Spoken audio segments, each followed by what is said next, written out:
You're listening to the Productive Therapist Podcast, the world's greatest and most brilliant resource for busy therapists who'd rather be laying on a beach in Hawaii.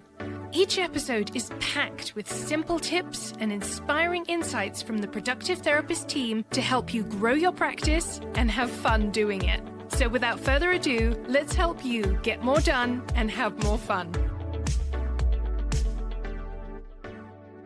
Hello. Welcome back to the Productive Therapist Podcast. If we've never met, my name is Uriah Guilford. I'm a retired marriage and family therapist, recently retired group practice owner, and the head nerd here at Productive Therapist.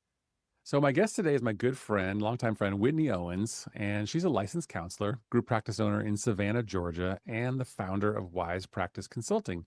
Whitney helps faith-based practice owners grow without burning out, and she also hosts the Wise Practice Podcast. To be honest, she's one of the smartest people I know and one of the most successful group practice owners that I know, but she's also super down to earth and a fun person. So this is a good conversation, and I hope you listen. I hope you enjoy it. Have a great day. Whitney, welcome back to the podcast. Always good to be with you, Uriah. Yes. So I was on a walk this morning, and I was thinking about our conversation today, and I was like, how many times has Whitney been on the podcast? I couldn't remember. And so I opened up my AI tool and I asked it to find that out for me. And it turns out it was 4 times. So this is the 5th. You believe that? That's good to hear. It's really important to me that I come on the most.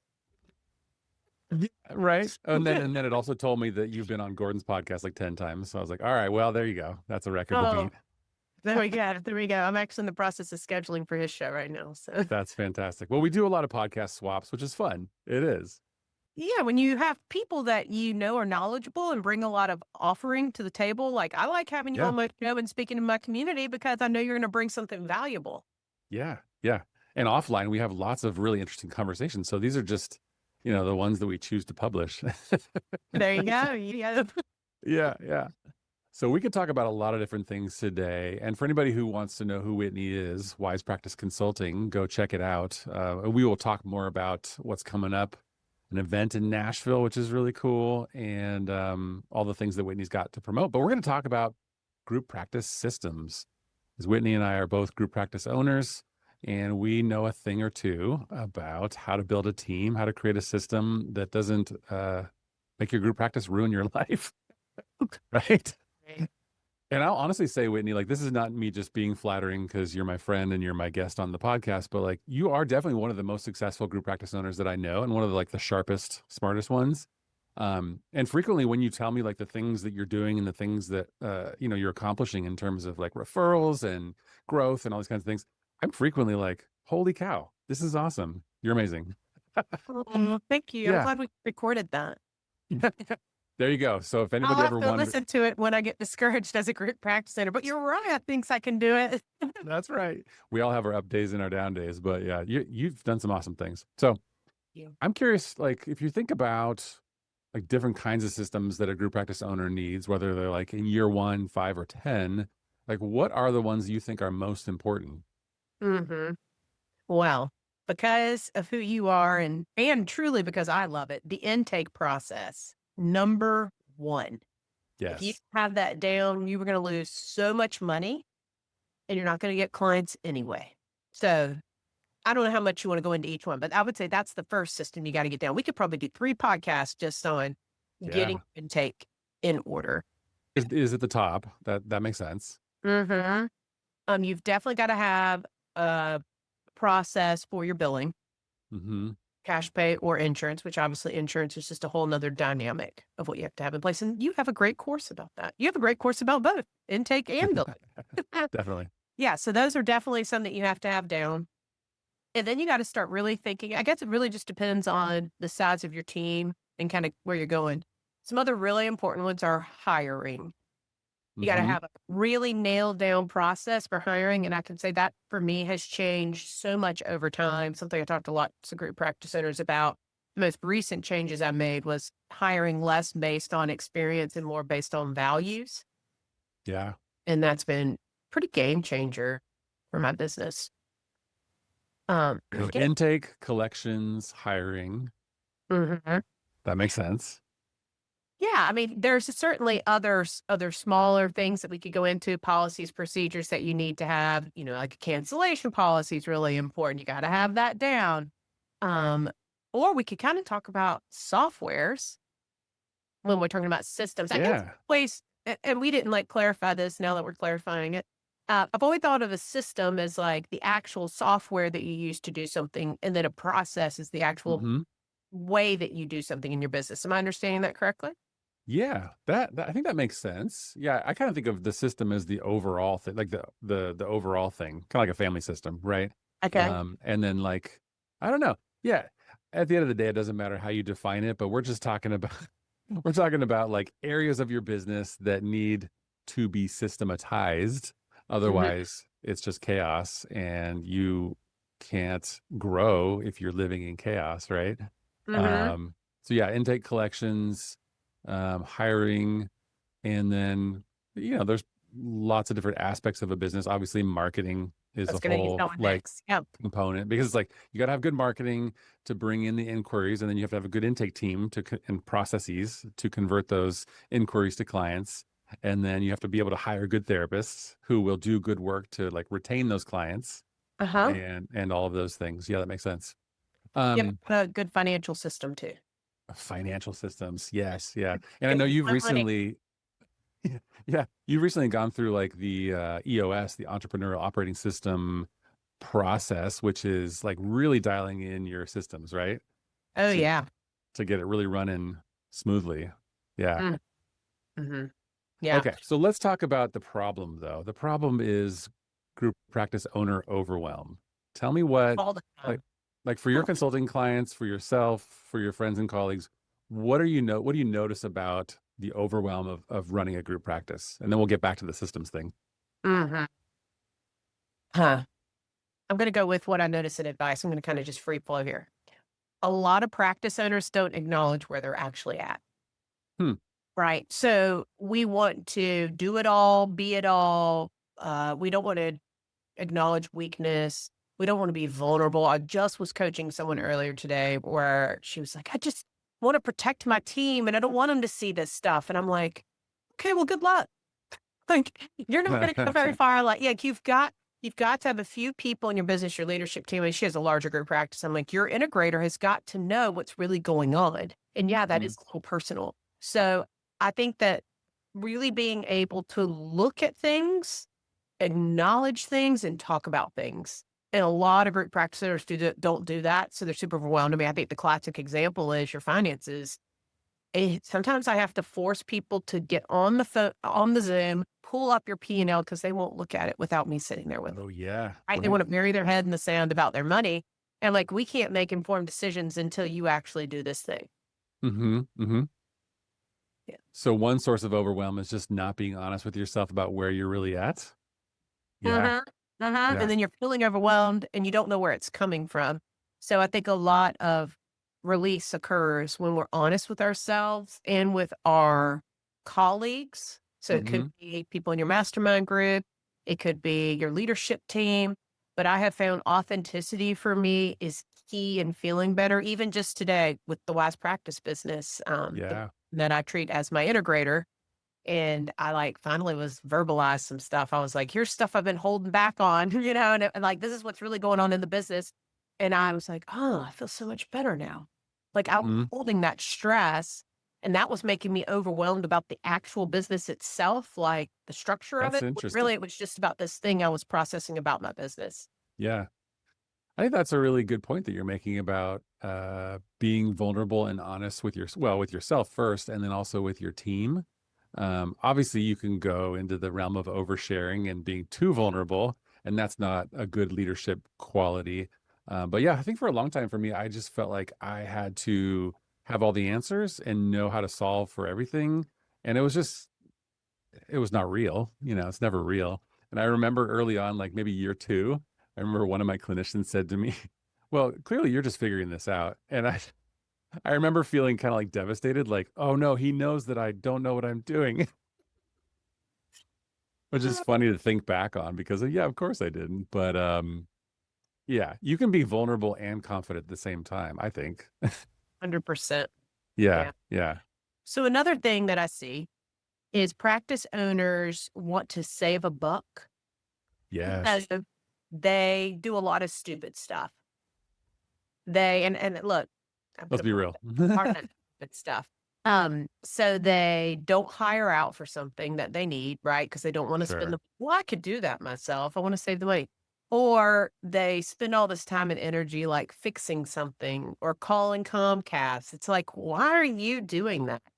Hmm. They like feel like, well, because I'm capable and I could save money, I'm going to do this. And so obviously they're missing out on so many things because they're doing that. Yeah. Yeah, I think that's the one that I talk about the most, probably just because obviously we're a virtual assistant company that takes things off group practice owners' plates and handles their intake for them. But I think too many of us do too much for too long. And then we end up kind of like not liking what we're doing, right? Because we feel busy. Maybe we feel successful, maybe not. But we're certainly doing a lot. But it catches up to you. It really does. Yeah. Totally. Yeah.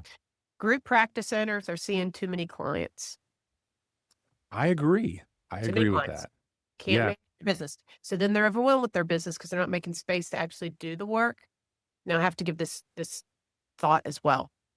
Usually they're overpaying their therapists because we're therapists. I have to pay Mm-hmm. to get good therapists. That's not Mm-hmm. true.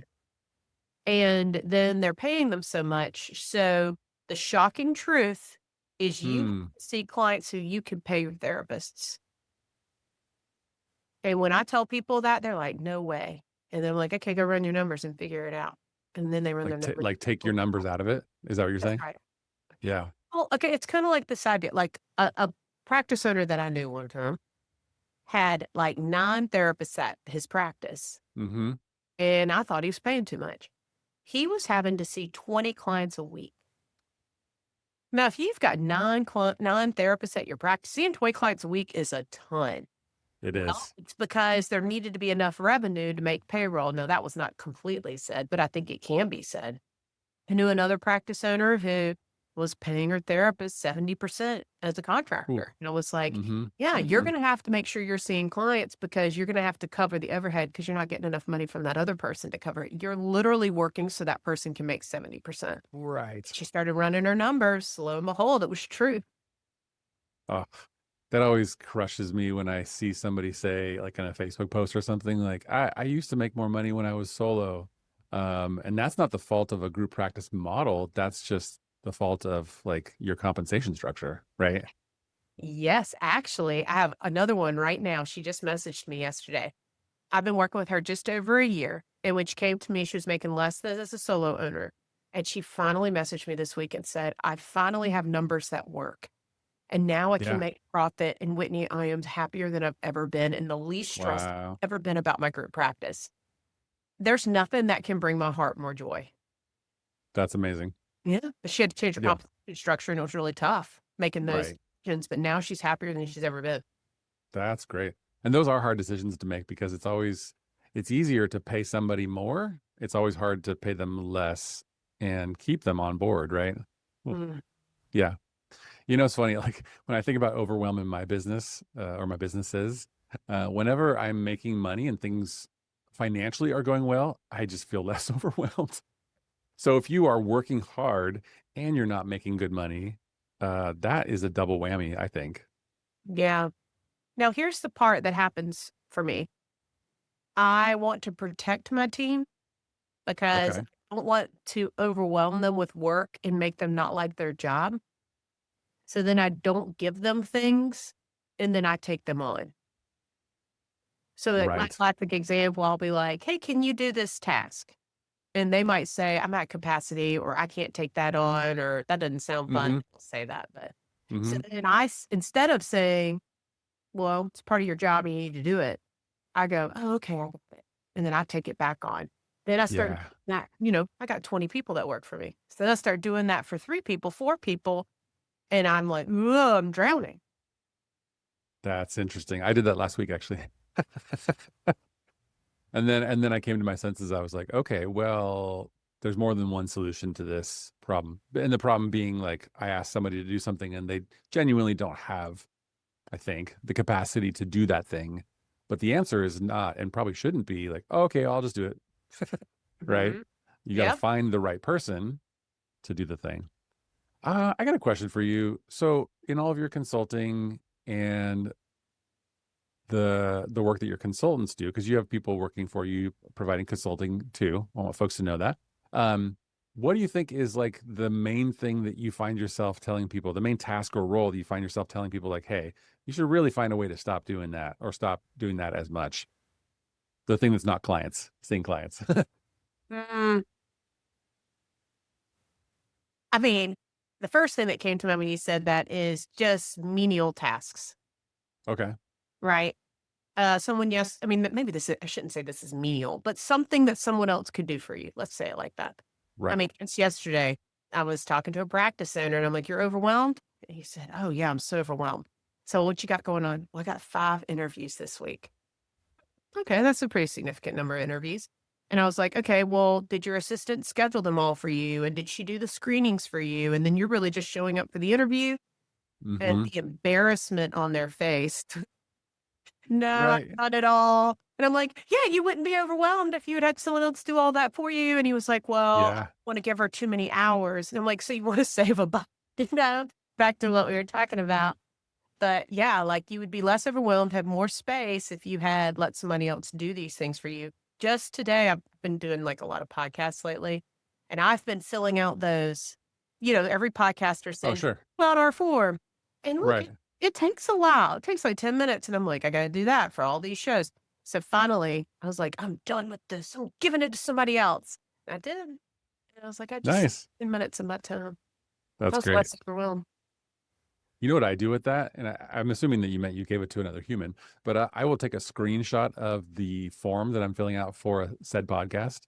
I will go pop it into Claude, because Claude knows everything about me, my business, all my content. And I'll say, give me answers for all these things. And then boom, it does. Yeah. Yeah. Well, my quad is newer. Yeah, I just got it. Baby And Claude. I still need to take some of your courses because I'm not using it very well. But Oh, I yeah. have done that a little bit, what you just said. But yes, I had a human do it for me. That's great too. So Yeah. she did. We need to spend some time customizing your Claude setup. Yeah. Let's do that soon. I think that would be good. It's funny. I'll tell you a quick story about that, about your AI tool knowing you or not, and knowing about you or not. So I told you that I went on a walk and I asked my AI tool how many times you'd been on the podcast, right? So here's the little behind the scenes. So I first asked Gemini. I was like, I want to see if Gemini can figure this out, right? And I use Okay. Gemini like pretty often. I would say every day for all kinds of different things. And it didn't know. And it literally came back and said, well, I don't know. I don't know you. It said, I don't know who you are or what your podcast is. And I was like, wait, really? I was actually surprised because I was like, wait, we talk all the time. How do you not know me? And so I was like, all right, that was a fail. And then I went and opened up Claude on my phone. I know it's funny, right? I It opened seems up, like a funny reel, like they didn't know me, like they're yeah, talking about your friend. should make a video about it. Yeah, I thought we were close. But then I opened up Claude, and I've spent a lot more time customizing Claude and building this thing called the master prompt and all this kind of stuff.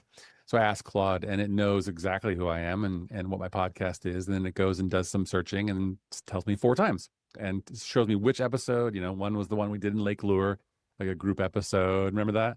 Yeah. So I ended up with that from that experience being like, okay, well, this AI tool knows me a lot better than the other one, and it's true. Yeah. Oh, I don't know where that fits in our episode, but that's what they're talking about. Yeah. that was my experience. Yeah. Yeah. Another thing I see is group practice owners grow too fast. Oh, yeah. Okay. They get What overwhelmed. happens So there? they don't create systems along the way. Right. And their Right. team is out of control. They don't know what to do. And then it gets large and all of a sudden they've lost control. Mm-hmm. This kind of goes with that, but they also don't create a leadership structure. Sure. And I guess it's hard to know when do you do that. Some practice owners create it too soon. So then they don't have enough money. And then some of them wait too long. I mean, I would say, getting a clinical director, supervisor at some point at about 8 therapists, Mm-hmm. like Mm-hmm. you'll be really struggling if you're doing all that. And then, I maybe probably could have waited on a COO, who knows, but I'm glad I did it. Yeah. That was at about 18 therapists. So that was when I Right. the EOS model. I have a director of operations, a clinical director, and a COO, and it has been life-changing. Before we continue, I want to tell you about my product, Simple Intake. As a longtime practice owner, I always had the same problem. Too many inquiries were slipping through the cracks. So I built the solution. Simple Intake is an all-in-one mental health CRM that actually works. It responds to inquiries in seconds with an AI receptionist, follows up automatically, and schedules consultations 24/7. So your clinicians stay booked, you stop losing new clients, and you finally get your time back. You can see it in action at productivetherapist.com/simple intake. All right, let's get back to the episode. Question for you. What's the difference in role or function of the chief operating officer, COO, versus director of operations? How are those distinct? Yeah. So the COO is my right hand. So can do everything that I do, hiring, Right. firing, really managing the team. The director of operations kind of runs more of the billing and utilities and supplies. She also manages the HR side, the intake team. So a little bit more on that side. Okay. Okay. Nice. That's cool.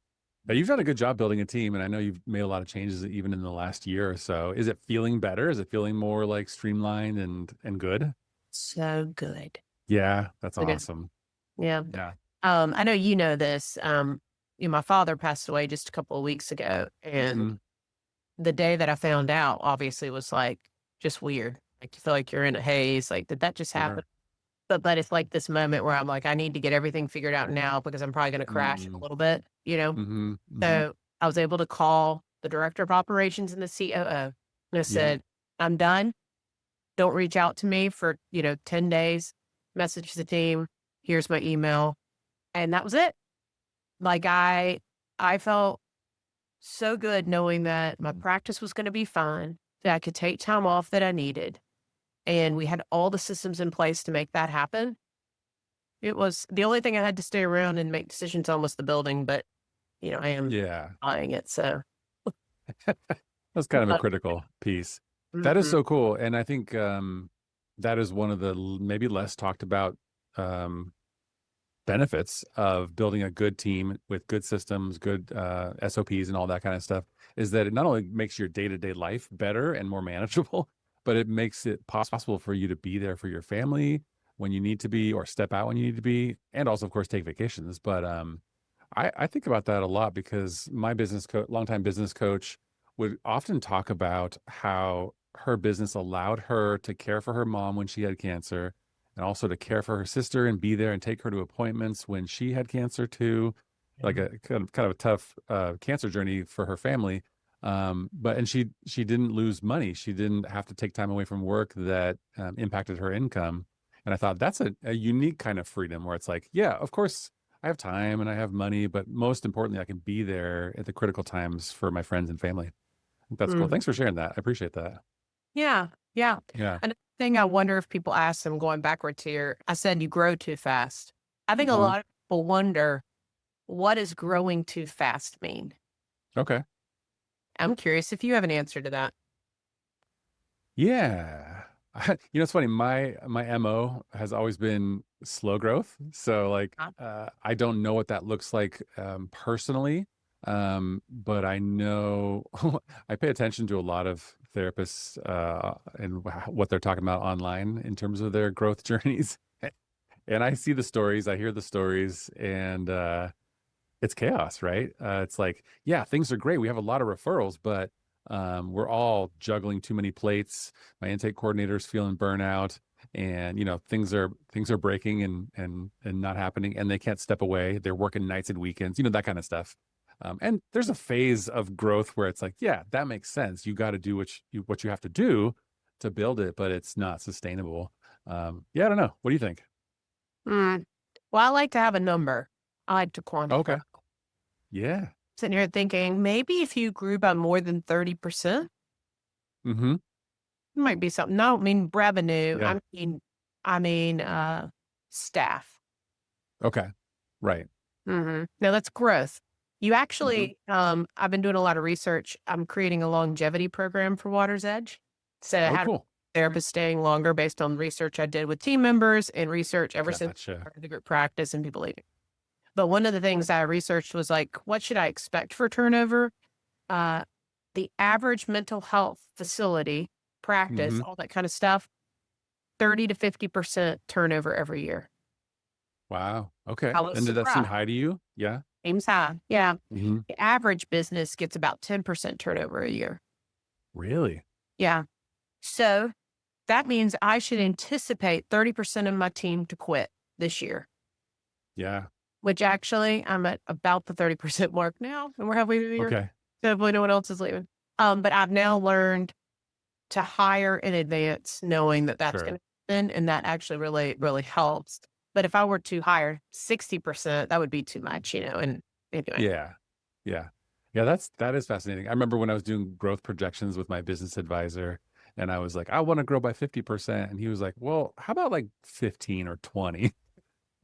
Because Yeah. there is such a thing as too fast. And it really, I think it depends on like the infrastructure that you've built. Because if you have an amazing team, yeah, you can grow fast for sure. I mean, we've hired like 11 people this year, which is fast for us by the sort of mid-year.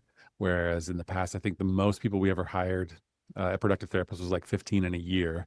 So we're jamming, but it's working because we have a really solid structure, Great. Yeah. good systems and all that. One thing I did recently that I think is really helpful for like analyzing employee retention, and it's super simple, super basic, but I just created a spreadsheet that has every single employee we've ever hired and their start month and year, and then their end month and year, right? That's basically all it is. And then there's a column for notes on the folks that left, like why did they leave? What was the main reason that they left?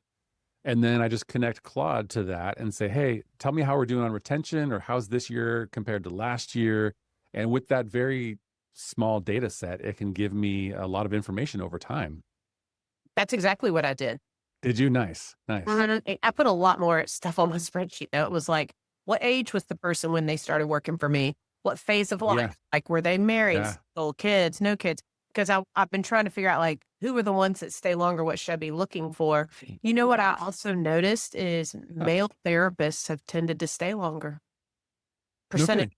Yeah. Okay. My husband about that. I was like, what's this about? And he was Hmm. like, well, I think women feel like they can move jobs more and men feel the pressure to stay in a job longer and move up. And have stability and So trajectory. interesting. Huh. Like It small things is. like that. When I started looking at it, I was like, Yeah. oh, Yeah. It's just an interesting sub footnote is with my group practice, a lot less employee turnover than with productive therapist. And it makes sense because productive therapist, it's not an entry level job, but it's like, it's not like a career necessarily. Whereas with therapists, it is a career. mhm. But in the last 10 years, I've only hired and employed 21 therapists. And in the last 9 years, we've hired 98 virtual assistants. So, Oh my gosh. so it's a lot. Yeah. Yeah. I think I've hired, can't say for certain, it's somewhere between 35 and 40 therapists. Okay. Yeah. And how many years have you been having the Oh, group great. practice? What year is it? Uh, eight. Eight. Okay. Okay. Hmm. That seems pretty decent. Like not too high, not too low. Yeah. Hmm. It's always hard when people leave, even when it's like a good reason they're moving on or they're moving up or they had a child or something. It's still hard to let them go. Totally. Yeah. Yeah, it is. Mhm. Okay. So takeaways from this conversation. It sounds like obviously systems are important. Don't grow too fast if you don't have systems.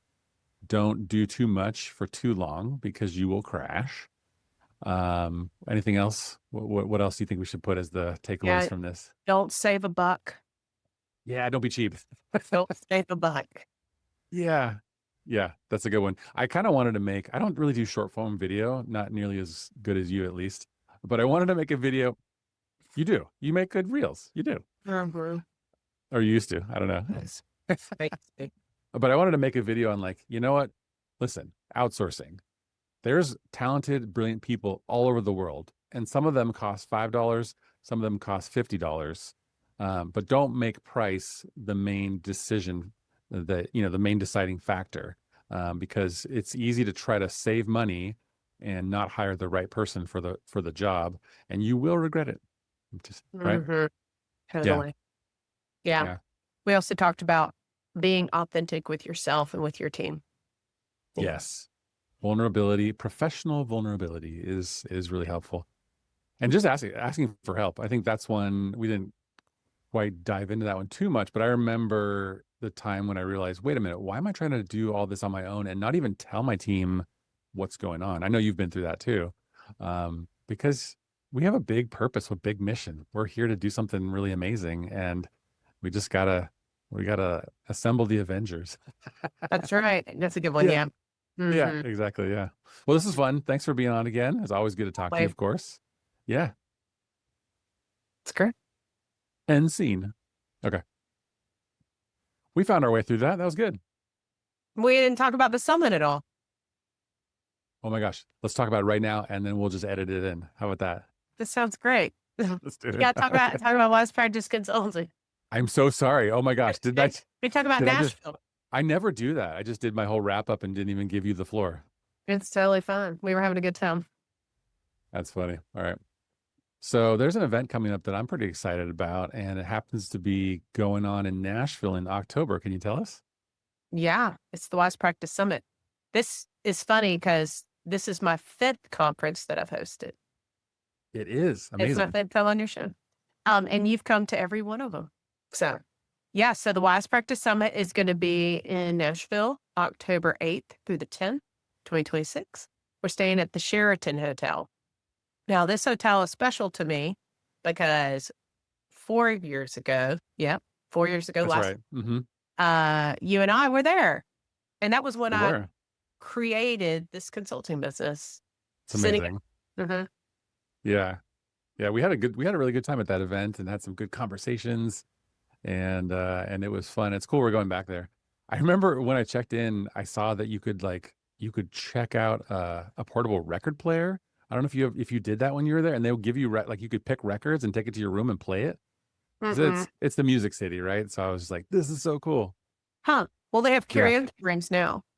Do they? Oh, Yeah, and they offered a free one to me. They were like, if you want a karaoke room and part of your package, I'll give you that. Yeah. you're like, that's my love language. Mm-hmm. Don't worry. We're not far from, I think it's called Kelly's. Be wrong on the name of it. Kelly's. Yeah. Yeah. Here- We'll place. definitely be there.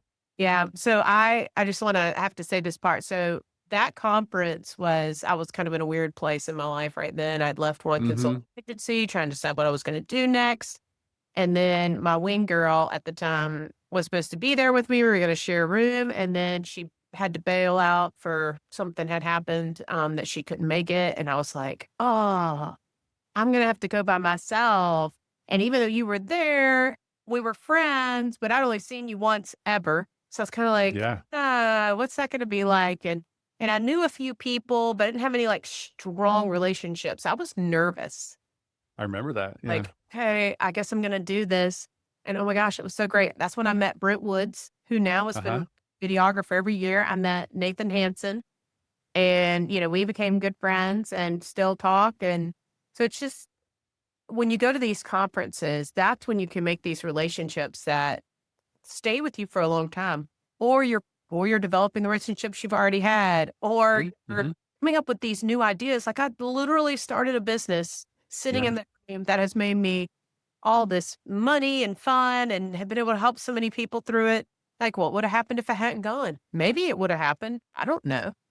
And so I think, it's a big investment. I mean, you think to yourself, I'm about to buy in hotels and all this, or maybe I don't know anyone, but you never know what relationship you're going to make to take your business to the next level. And so especially if you're a Christian practice owner and you're listening to this, like it is the conference to be at because it integrates the faith aspects, the business building, and the connection with other practice owners. And there's some really cool, fun people there. 100%. It's definitely a good time. I keep coming back. All my friends are there too, which is That's cool. right. Yeah. That's right. A quick question before we wrap up. Do you have openings for consulting clients? Like if people are listening to this episode and they're like, I need some help with these systems that these brilliant people are talking about. Do you have openings for that? I do. You must have seen my email today. I did. It's funny. Yeah, I actually haven't had openings for quite some time, and now I just had two people just finish their packages. I actually only work with two, um, because of other things going on. So yeah, and then I usually do run a mastermind group. So if you end up being at the conference, I usually Yeah. start it there, and it's a mastermind specifically for people on systems processes for growing and scaling your group practice. So we got a couple of options. If someone wants to work with me, you can just head to the website and you can sign up. We also have a membership community. So if you're not quite ready to take the leap to do individual consulting, but you're looking for like a community of other faith-based practice owners, we meet online every week. That's the Wise Practice membership community. The doors to that open in late August. So just join the email list and you'll be able to hear more. So, yeah. Perfect. It's interesting to reflect back and realize it was 4 years ago when you started this.